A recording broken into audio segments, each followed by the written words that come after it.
Tudom, hogy most haragudnál, hogyha látnál engem. Késő van és mégsem alszom én. Ne félj, csak a kis lámpa itt csend van, szék se recsen. Alszik anyám, szuszog kis öcsém. Ritkán jársz most apuhaza, s mindig úgy sietszel, és valahogy olyan furcsa vagy. Tudom, nem árulsz el engem, de mondtad még egyszer, mi összetartunk, ugye, férfiak? Apuka, gyere haza szépen, kérlek, ígérem, jó leszek nagyon. Nem verem el többé a kis öcsémet, fogamat szó nélkül megmosom. Semmit se hoz nekem más nem kell, csak te és az, hogy velünk maradj. Ugye nem várasz soká, és egy reggel itt leszel csókol, kisfiad. Azt mondta az anyu, hogy te csak pár hétre még el, vidéken vagy most ott dolgozol. Elhittem, és azóta is úgy aluszom énem. Másnap itt vagy, vajon mit hozol? Nem jöttél, csak jött helyetted pénz, cukor, ajándék, és villannyal hajtott kis vasút.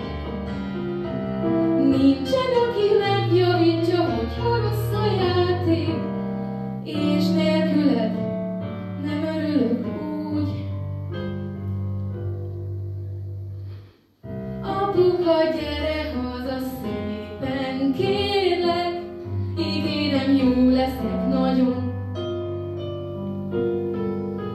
Nem verem meg többé a kis öcsémet, fogamat szó nélkül megmosom. Semmit se hoz nekem más nem kell, csak te és az, hogy velünk maradj. Ugye nem váradsz soká, és egy reggel itt leszel csókol, kisfiad. Most már tudom, anyu téved, vagy csak rosszat mondott, bár én másnak soha nem hiszek. Te mondd meg, hát édesapu, tényleg sokkal jobb ott? Sokkal jobbak ott a gyerekek? Tudd meg azt, hogy anyunál szebb sem lehet senki, s nálam jobban senki nem szeret. Késő van, már álmos vagyok, holnap fel kell kelni. Lehet, hogy szemtamból felelek.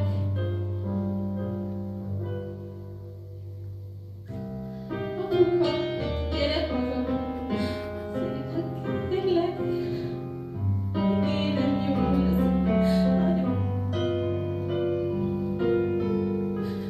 Nincsenek meg többé a kis öcsémet, fogamat szó nélkül megmosom.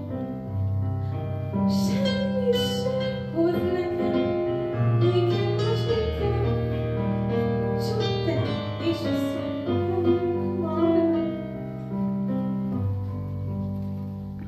Úgy nem várat soká,